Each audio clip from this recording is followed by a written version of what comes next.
साथ संगत जी, प्रेम से कहना, आज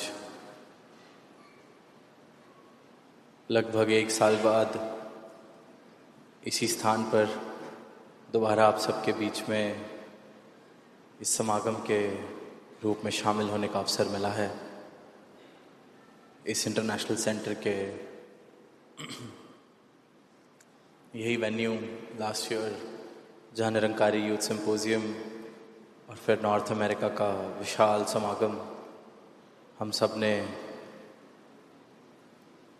उसका हिस्सा बनकर आनंद लिया। और जैसे ही कुछ दिन पहले टोरंटो पहुंचना हुआ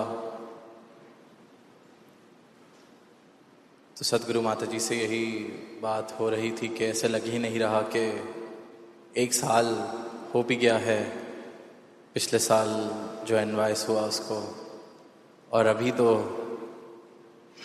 यहीं ठहरे हुए थे कुछ दिन पहले भवन पर और फिर दोबारा भवन पर आना हो गया। तो ये जो नज़ारा आज बना है, ये भव्य नज़ारा जिसका हम सब हिस्सा हैं, तो ये मुबारकबाद पल हैं, मुबारकबाद के हम सब पात्र हैं कि इस पल, इस क्षण सदगुरु की उपस्थिति में निरंकार दातार के हम यशोगान में शामिल हैं। भक्ति की राह पर किस प्रकार से चला जाए, ऐसे अनेक विद्वान संतों ने अपने भाव प्रकट किए। अलग अलग तरीके से आवाज़ दी गई इस एक के प्रति जागृत होने की। और जब भी इस आध्यात्म की राह का, अध्यात्म के मार्ग का जिक्र होता है, स्पिरिचुअलिटी का जिक्र होता है, परमात्मा का जिक्र होता है, तो अक्सर एक सवाल जो आना लाजमी भी है कि इस सब की आवश्यकता क्या है, इस सब की ज़रूरत क्या है, क्यों मुझे जीवन में परमात्मा को शामिल करना है, क्या ही हो जाएगा ऐसा। क्योंकि इंसान कारण जानना चाहता है हर चीज़ का। Man is a rational being. हम सब तार्किक जीव हैं। अगर हमें किसी चीज़ का कारण समझ में आता है तो वो चीज़ करनी आसान लगती है, क्योंकि बुद्धि जीव हैं। तर्क काफ़ी हद तक हर एक विषय में हमें चाहिए होता है, और ये तार्किक बुद्धि जीव होने के कारण ही कितनी सारी ऐसी, जब हम द प्रोसेस ऑफ एवोल्यूशन को देखते हैं तो वही वहाँ पे भी इस तार्किक बुद्धि ने ही एवोल्यूशन की तरफ बढ़ते गए। किस तरह आग की डिस्कवरी की, fire was discovered, wheel was discovered, and today we see the world as it is. तो कहीं ना कहीं we are all rational beings and we are all very proud of it, and we should be, because that is one of the highest qualities of being a human. तो rational being होने के कारण हम हर चीज़ का rational जानना चाहते हैं, कारण जानना चाहते हैं, तर्क जानना चाहते हैं कि क्या ही, what is the rational behind spirituality? What is the rational behind talking about the truth? What is the rational behind talking about letting yourself go? तो इस राह पर, इस मार्ग पर क्यों अधिकतर लोगों की शुरुआत उस क्यों से होती है? और वो बहुत मुबारक है, क्योंकि जब वो क्यों से शुरुआत होकर उस राह पर पहुंचा जाता है जब वो क्यों और रहता नहीं मेरे जीवन में, तो फिर आनंद भी बेहिसाब, अनंत आनंद का मैं पात्र बन जाता हूं। अब इंसान जब अध्यात्म की बात की जाए, परमात्मा की बात की जाए, इस अविनाशी की बात की जाए, तो जरूर अपनी रैशनैलिटी को, अपनी तार्किक बुद्धि को प्राथमिकता दे के सवाल पूछता है। पर इंसान जो जीवन जी रहा है, उस जीवन को जीते जीते वो कितनी बार ऐसी नादानियां करता है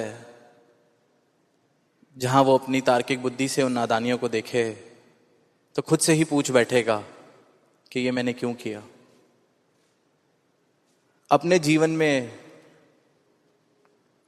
चाहे मैं खुद एक तार्किक बुद्धि जीव हूं, despite being a rational being, I often make certain irrational choices, certain irrational decisions, and I keep on repeating those irrational acts. I keep on making those irrational choices. मैं जहां कारण को इतनी प्राथमिकता देता हूं, वहीं फिर बेकार की कुछ ऐसी नादानियां हैं मेरे जीवन में। अगर मैं गौर से देखूं, हर एक इंसान अगर अपने जीवन में गौर से देखे तो वो ये भूल जाता है कि मैं बुद्धिजीव हूं या तार्किक हूं। वो नादानियों को करता ही चला जा रहा है।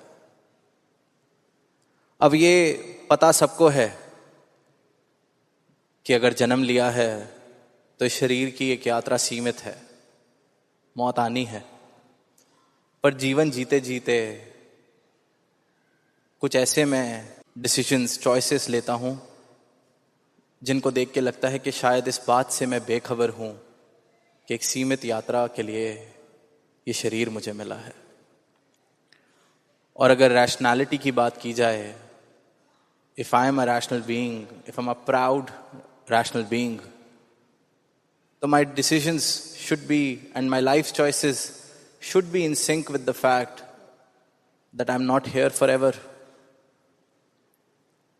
अगर वाकई ही मैं बुद्धिजीव हूं, तार्किक हूं, तो इतनी बड़ी बात से जब मैं वाकिफ हो जाता हूं कि जीवन कुछ सीमित वर्षों की यात्रा है, तो फिर क्यों मेरे कर्म या मेरे चुनाव या मेरे जीवन जीने के तौर तरीके ऐसे हो जाते हैं जो देख के लगता है कि ये इस बात से भी बेखबर हो चुका है कि ये कुछ वर्षों के लिए ही यहां आया है। कुछ वर्षों की यात्रा में मैं सोचता हूं कि मैं ऐसे कुछ छाप छोड़ जाऊं जो हजारों साल तक दुनिया जिनको याद रखेगी, काम करेगी। पर मैं खुद मुड़ के ये नहीं देखता कि अपनी ही फैमिली की कितनी जनरेशन्स के नाम मुझे याद हैं जो मुझसे पहले जा चुके हैं।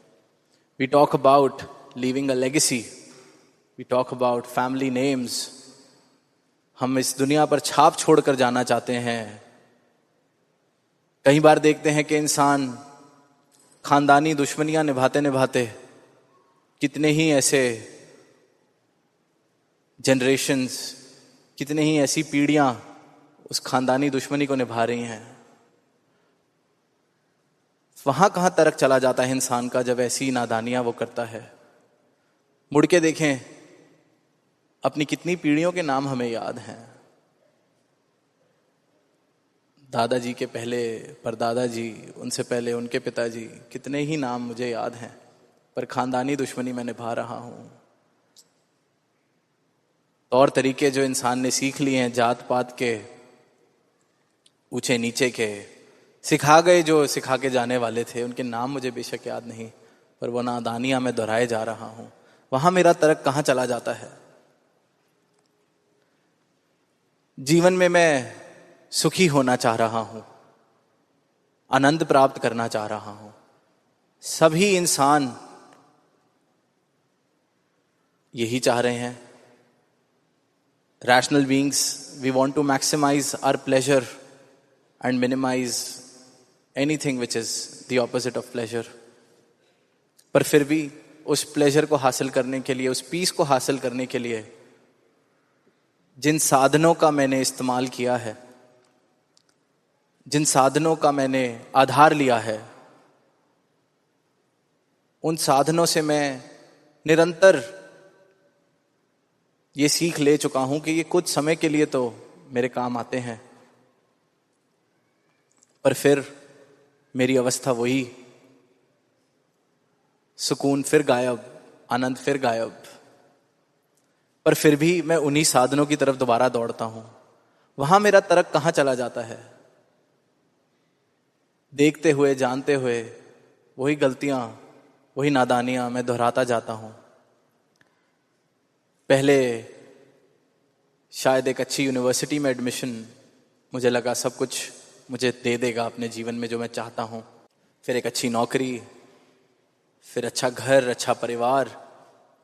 मेरे साधन वही के वही, इम्पर्मानेंट, मिथ्या जिसको कहा गया है, माया जिसको कहा गया है। हर बार बस उसका एक रूप मैं बदल देता हूं। The object of my desire changes, पर मैं वही नादानी। हर चीज को प्राप्त करने के बाद कितनी देर तक मैं ये कह सकता हूं कि इस चीज ने इतने दिन तक साथ निभाया, इस चीज से प्राप्त किए गए सुख ने, आनंद ने इतने दिन तक मेरा साथ निभाया। पर फिर वही नादानी, फिर वही दौड़। तो हैरानी इस बात की होती है कि इतना तार्किक जीव, इतना बुद्धिजीव जो हर चीज में कारण ढूंढता है, वो अपने जीवन में जीते जीते अपनी नादानियों को क्यों नहीं देख पाता? इन नादानियों के पीछे का कारण क्यों नहीं पूछता कि मैं कर क्या रहा हूं? पढ़ता हूं कि जय सुख को चाहे सदा शरण राम की ले। सुख को चाहता भी सदा हूं, पर राम की शरण क्या है ये मैंने जानने का प्रयास भी नहीं कभी किया। कबीर सब जग निर्धना, धनवंता ना कोय, धनवंता सो जानिए, जापे राम नाम धन होए। धनवंता में ही होना चाहता हूं। कोई नहीं ऐसा इंसान मिलेगा जो कहेगा कि धनवान होना है और वो इनकार कर दे। पर फिर भी राम नाम धन सुना है, पढ़ा है, पर उसका कारण मैं जानना चाहता हूं। बहुत मुबारक है कारण जानना, पर उस कारण को जानने से पहले जो नादानियां मैं दोहरा रहा हूं, खुद से उसका कारण पूछूं कि मिल क्या गया, प्राप्त क्या हो गया। इस बार फिर क्यों उस नादानी को दोहराने के लिए मैं तैयार बैठा हूं। I am a proud rational being, then why am I being so irrational with my life choices? Why am I being so irrational with the way I am living my life? जिन रिश्तों में प्यार की महक आ सकती है, प्रेम भरे पल जिए जा सकते हैं, प्रेम के साथ पूरी उम्र बिताई जा सकती है, सिर्फ और सिर्फ प्रेम का अनुभव किया जा सकता है जिन रिश्तों में, वहां पर भी मैं अपनी मैं को इतना बड़ा होने देता हूं कि कई बार एक छोटी सी बात कि उसने मुझे क्यों नहीं कहा, अब मैं भी बात नहीं करूंगा। पर इसमें खुद की तरफ देखें कि मेरा रैशनल बीइंग होना, मेरा तार्किक होना कहां चला गया? कौन नहीं चाहता कि रिश्तों में प्यार रहे, जीवन में प्यार रहे? वहां मेरा कारण कहां चला जाता है? वहां मेरा क्यों कहां चला जाता है? अपनी नादानियों से मैं ये क्यों नहीं पूछता कि क्यों ये नादानी दोहराई जा रही है? क्यों मैं ही बात नहीं खत्म कर देता? क्यों मैं ही जाके नहीं कह देता कि मुझे ये बात ठीक नहीं लगी, इसको सुलझा लिया जाए? जितना करीबी रिश्ता दुनिया में देखते हैं, उतनी ही ज्यादा दूरी। अक्सर जब कोई मिलने आता है, बात करते हैं, तो देखते हैं कि भाई भाई में इतनी दूरी है कि किसी और तीसरे इंसान को बीच में बैठ के उन दोनों की बात करानी पड़ रही है, रेजोल्यूशन कराना पड़ रहा है। बाप बेटे में इतनी दूरी है कि दोनों में से किसी फैमिली फ्रेंड को आके बाप और बेटे को साथ बिठाना पड़ रहा है। सबसे करीबी रिश्ते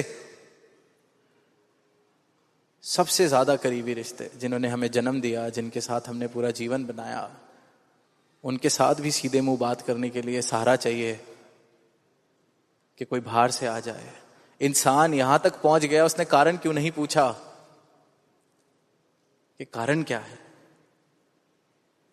और इस अध्यात्म की बात होती है, परमात्म की बात होती है, सत्य की बात होती है, तो मैं कारण जानना चाहता हूं।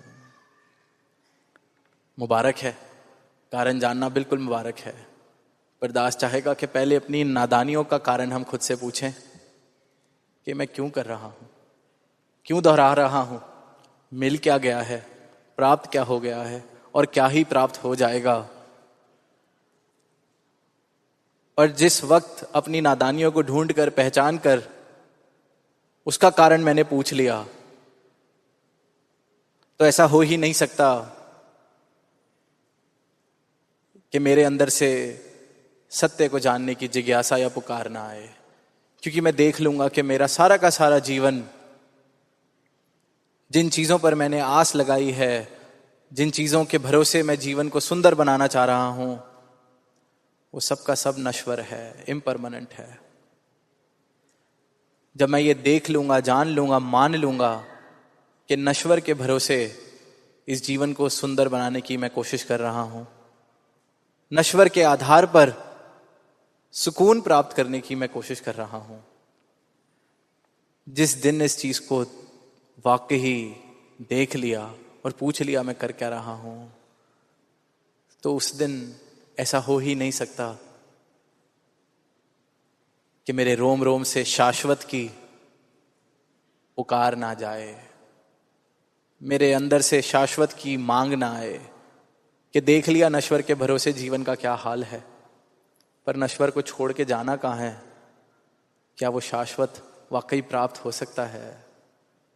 फिर उस दिन क्यों नहीं पूछा जाएगा, फिर उस दिन सिर्फ और सिर्फ एक सवाल आएगा कि क्यों नहीं इतने वर्ष मैंने ये मांग की, क्यों नहीं ये भाव पहले आए।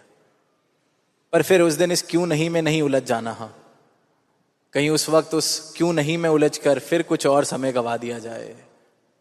जिस वक्त ये भाव आ गया कि नश्वर के भरोसे देख लिया अपना जीवन, कि नश्वर के आधार पर जिया जा रहा है, नश्वर को जरूरत से ज्यादा उठा के एक जरूरत से ज्यादा ऊंचे पेडिस्टल पर मैंने जगह दे दी कि शायद इसी से सब कुछ हासिल हो जाएगा, प्राप्त हो जाएगा। तो उस दिन शाश्वत की मांग, इस सत्य की मांग जीवन में आएगी। मेरी रूह बोलेगी कि मुझे इस परमात्मा के दर्शन चाहिए। तो उस दिन वो क्यों से क्यों नहीं का सफर जो है, वो जिज्ञासा का सफर है, पर थोड़ी सी उसमें सेल्फ रिफ्लेक्शन की जरूरत है कि अगर क्यों इस सत्य के लिए पूछा जा रहा है, तो जैसा जीवन में जी रहा हूं उसको भी जरा उस क्यों वाली नजर से देख लो। थोड़े से कारण, थोड़े से तार्किक वहां भी मैं हो जाऊं। इंसान सोचता है कि परमात्मा का नाम लेना, धार्मिक होना इसलिए जरूरी है कि जब इस जीवन की यात्रा खत्म हो जाएगी तो ये आत्मा भटके ना, तो कोई मुझे मेरे कर्मों का फल देने के लिए किसी नरक में न डाल दे। तो फिर जैसे स्वर्गों के वादे किए जाते हैं वैसा स्वर्ग मुझे भी प्राप्त हो जाए। परमात्मा का नाम लेना या परमात्मा को जीवन में शामिल करना उस आफ्टर लाइफ का रिवॉर्ड समझा जाता है। पर अगर किसी भी ऐसे इंसान से, ऐसे ब्रह्मज्ञानी से आप पूछेंगे, जानेंगे, देखेंगे, जिसने वाकई ही इस ब्रह्म ज्ञान को, इस परमात्मा को प्राप्त कर लिया है, वो कहेगा उस अंतिम श्वास की तो अब चिंता ही नहीं है, सारा का सारा स्वर्ग यही मिल गया है, सारे का सारा आनंद यही मिल गया है, मुक्ति यही मिल गई है। तो धार्मिक होना, धार्मिक बातें कर लेना कतई नहीं है। धार्मिक सही मायनों में उसी को कहा जा सकता है जिसने वाकई ही इस सनातन सत्य को प्राप्त कर लिया है, इस इटर्नल ट्रूथ को प्राप्त कर लिया है। एक कहानी दास ने पढ़ी पीछे यूरोप में भी सांझी की कि एक ऐसे ही इंसान अपनी जीवन यात्रा पूरी करके अब वो खड़ा है दरवाजे पर, जहां 2 दरवाजे हैं, एक स्वर्ग का एक नरक का, और उसका हिसाब किताब चल रहा है कि इसको कहां भेजा जाए। तो वो जो हिसाब किताब रखने वाले ऑडिटर, अकाउंटेंट, जो भी उनको हम कहना चाहें, वो लेखा जोखा कर रहे हैं उसका, और सारा निष्कर्ष निकाल कर उसको कहते हैं कि जैसा जीवन तूने जिया है, जैसे तेरे कर्म रहे हैं, तुझे तो नरक में ही जाना पड़ेगा। तो वो इंसान जिसका लेखा जोखा किया जा रहा था, वो सामने से बोलता है कि तुम होते कौन हो मुझे नरक में भेजने वाले? मैं तो सारा जीवन नरक में काट के आया हूं। मेरा पूरा का पूरा जीवन जितना मैंने जिया है, नरक में ही जिया है। ऐसा कोई काम नहीं है जो मैंने नहीं किया जो मुझे नरक की तरफ ना धकेले। लूटपाट, खून खराबे, सब कुछ करके आया हूं, खुशी के 2 पल भी नहीं देखे, तुम क्या मुझे नरक भेजोगे? मैं तो सारा जीवन ही नरक में काट के आया हूं। अब उनकी ईगो हर्ट हो गई, जो लेखा जोखा कर रहे थे, कि इसने गिड़गिड़ाया नहीं हमारे आगे कि मुझे माफ कर दिया जाए, क्योंकि वो भी अब छोटे मोटे अकाउंटेंट नहीं, स्वर्ग और नरक का हिसाब करने वाले। पूरी उम्र वेट करते हैं कि कोई आए ऊपर, फिर उसका हिसाब करें, फिर वो सामने हमारे बैठे, झुके, लेटे। अब उन्होंने अंदर से इस केस स्टडी को पेश किया, तो वहां से फाइनल डिसीजन मेकर को खुद आना पड़ गया। हाईएस्ट अथॉरिटी, अब उसको परमात्मा कह लें, दूत कह लें, जो मर्जी कह लें, वो आ गए। जब केस सुना, कहते इससे तो मैं खुद मिलना चाहूंगा। तो वो कहते क्या बात है? वो कहता है कि ये मुझे नरक भेजना चाह रहे हैं, और मैं इनको बस इतना ही कह रहा हूं कि तुम होते कौन हो मुझे नरक भेजने वाले? मैं तो सारा जीवन ही नरक में बिता के आया हूं। अब आप सामने से जो अंदर से बाहर आए हैं, वो कहते अच्छा चल जा, तेरे को स्वर्ग भेजा। कहते तुम स्वर्ग भेजने वाले भी मुझे कौन होते हो? स्वर्ग भेज के तो देखो, तुम्हारे स्वर्ग को भी मैं नरक बना दूंगा, क्योंकि ये मैं हूं जिसने जीते जी 2 पल प्रेम के नहीं देखे, स्वर्ग के नहीं देखे। वो फिर उम्र बिताने के बाद, यात्रा पूरी करने के बाद स्वर्ग के सपने कहां से देखने लगे? तो कहते हैं उस केस स्टडी का अभी तक ये हाल है कि वो अभी तक उस गेट पे खड़ा है और डिसीजन नहीं किया जा रहा कि उसको स्वर्ग में भेजें या नरक में भेजें। अब कहानी हंसी भी आती है, मन भी बहलता है, पर बात समझने वाली ये है कि मुक्ति, स्वर्ग, नरक, ये कोई बात की बातें नहीं। सदगुरु अपना ब्रह्म ज्ञान देके इस परमात्मा से मुझे आज इस पल रूबरू कराते हैं। भक्ति के मार्ग पर आज ही मेरी यात्रा की शुरुआत करते हैं। इस बात का बोध मुझे इस पल में करा देते हैं कि मन तू ज्योत स्वरूप है, अपना मूल पहचान। अब पहचान ले और एकमिक हो जा, यही स्वर्ग है। और जिनके जीवन में ये परमात्मा इस रूप में बसा है, उन्होंने वाकई ही जहां जहां गए हैं स्वर्ग बसाया है। जहां जहां गए हैं आनंद की लहर अपने साथ लेके गए हैं। जीते जी मुक्ति वाला जीवन उन्होंने जिया है। तो ये सवाल कि क्या कारण, क्यों जाना जाए, क्या ही जरूरत है, क्यों अध्यात्म या सत्य की मुझे जरूरत है, तो दास सिर्फ इतना ही कह के वाणी को विराम देगा कि क्यों